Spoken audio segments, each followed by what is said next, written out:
I'm what you call a crypto addict. Before that though, I was someone who enjoyed browsing the deep web.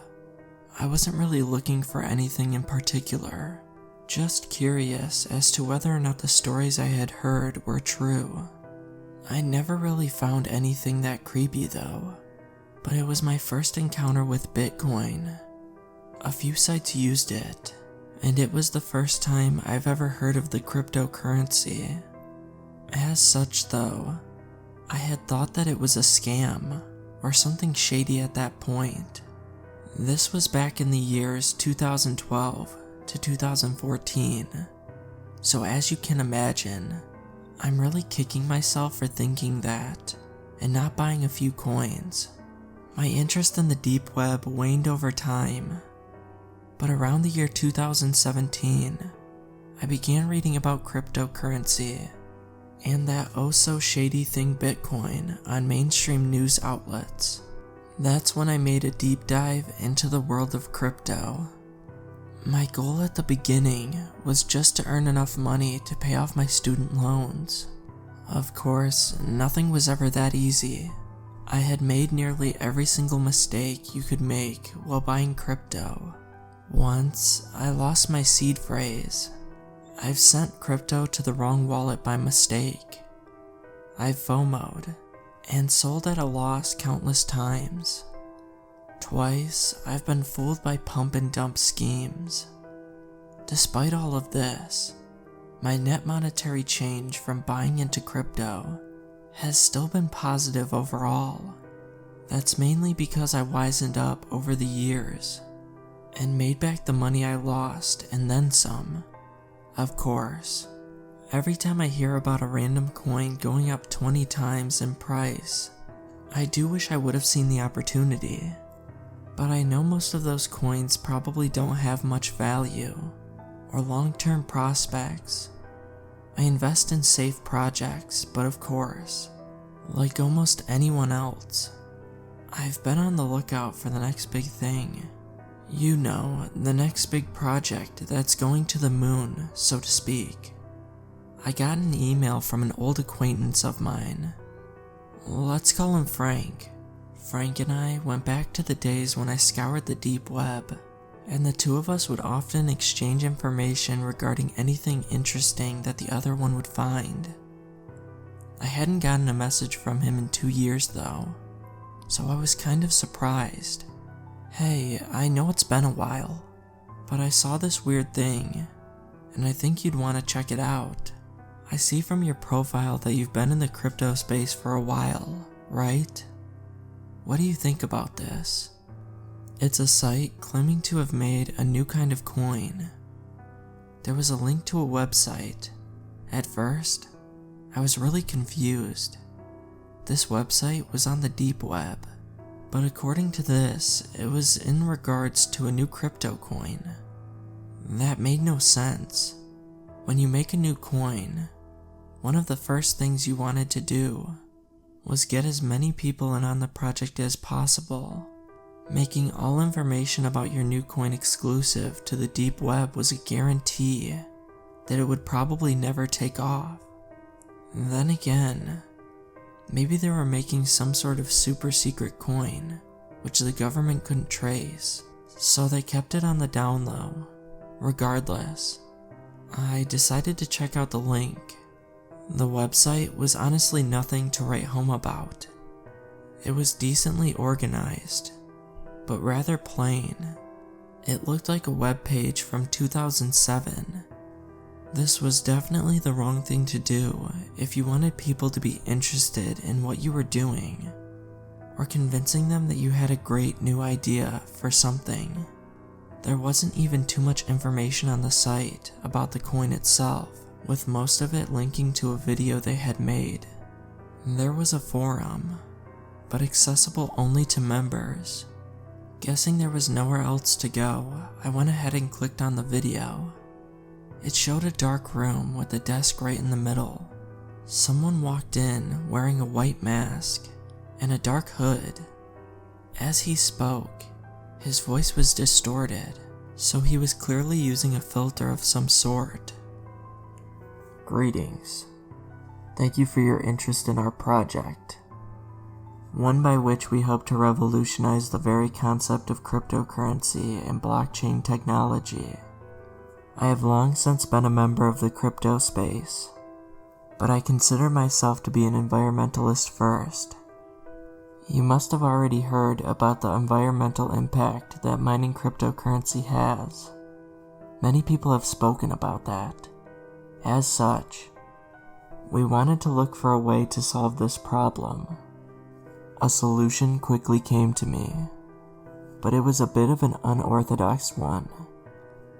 You see, I am a man of many interests, and the occult was one of them. One thing I had always been told was that spirits, demons, and what have you, they always know everything that's going on in the world. They don't follow the normal laws of physics either. It was at this point that I began frowning. What on earth was this? Was this guy really talking about ghosts and spirits in a crypto video?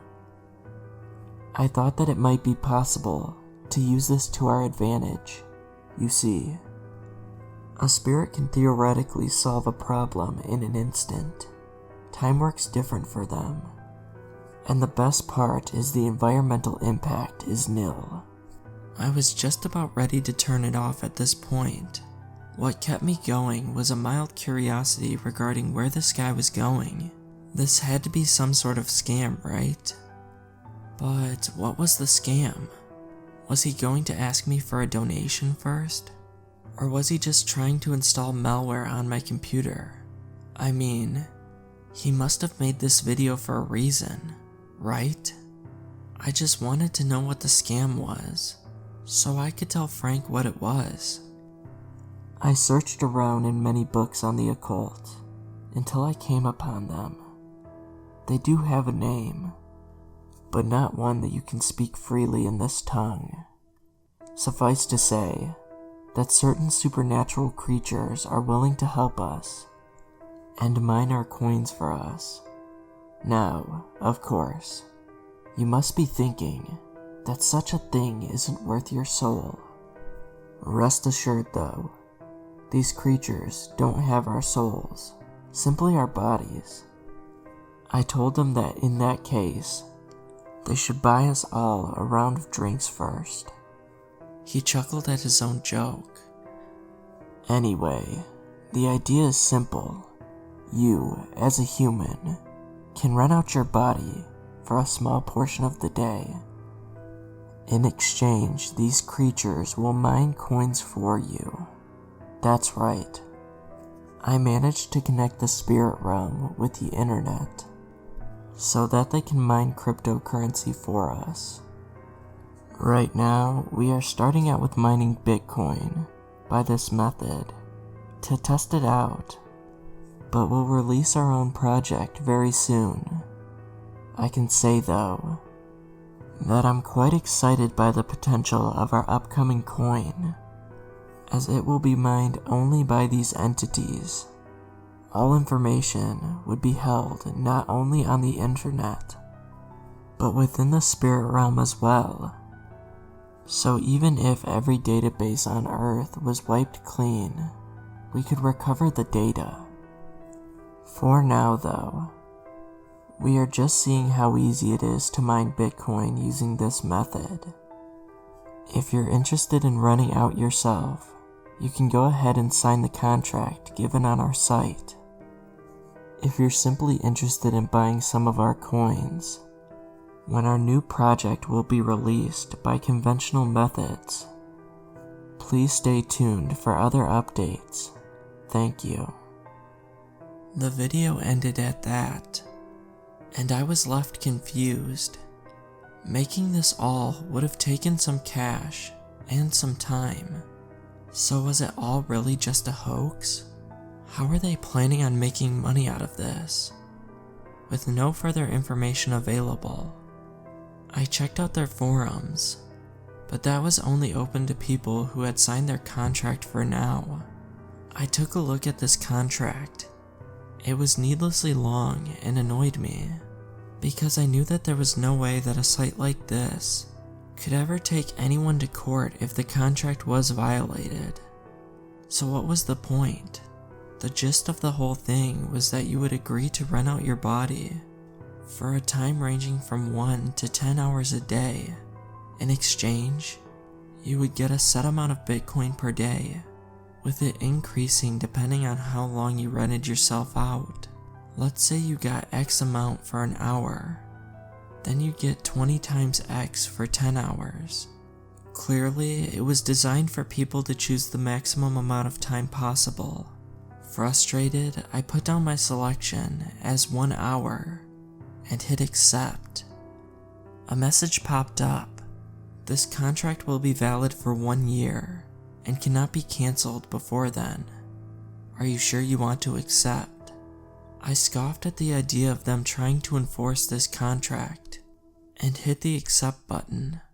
A congratulatory message popped up, as well as an address to a wallet I could unlock.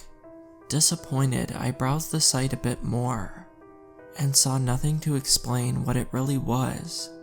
I could only chalk this up to a very elaborate hoax. The next day, I went about my day as usual, when something odd happened as I left my driveway. I found myself in an office an instant later. If I had been paying a bit more attention at the time, I would have noticed that I had lost exactly 1 hour. But I wasn't. I had zoned out while driving to work occasionally, but not when I was entering the building.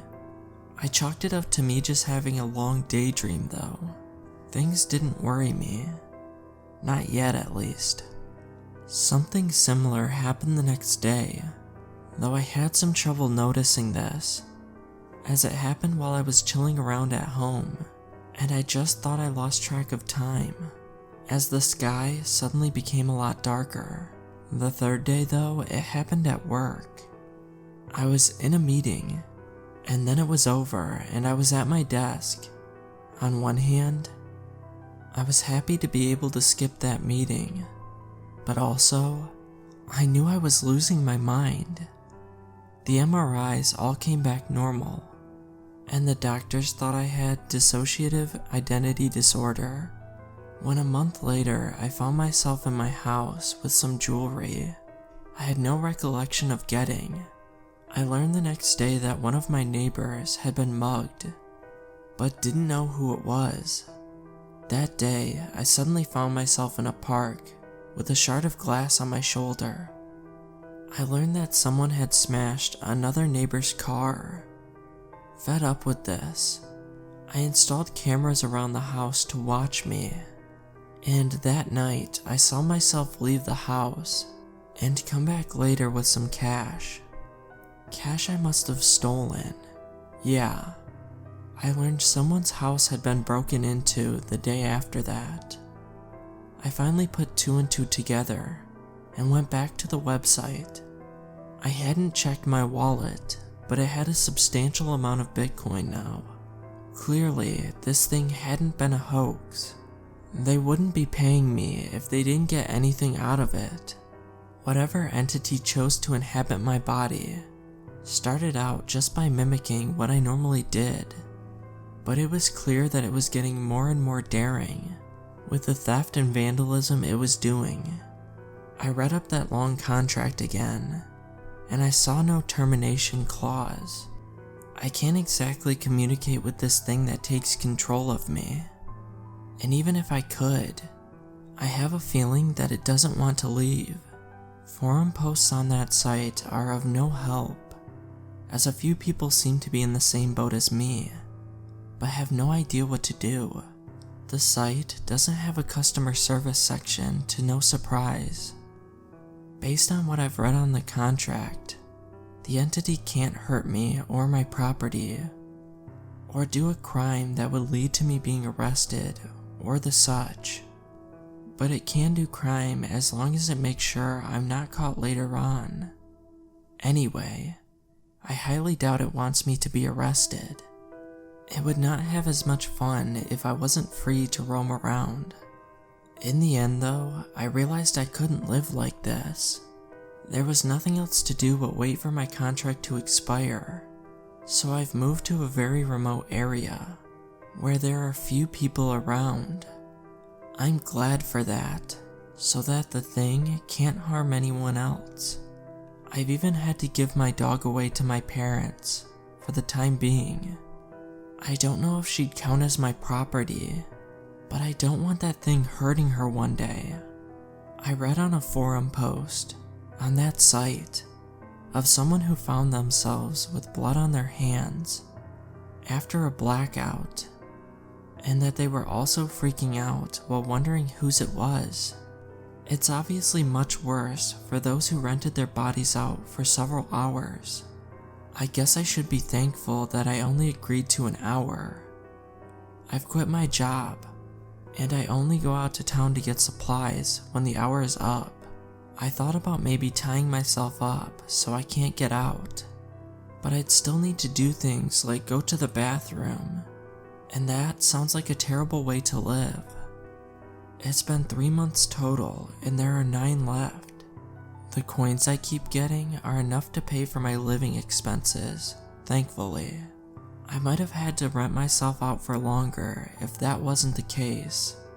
I'm writing this because I'm curious if there's a lawyer among you who might be willing to read over the contract I agreed to.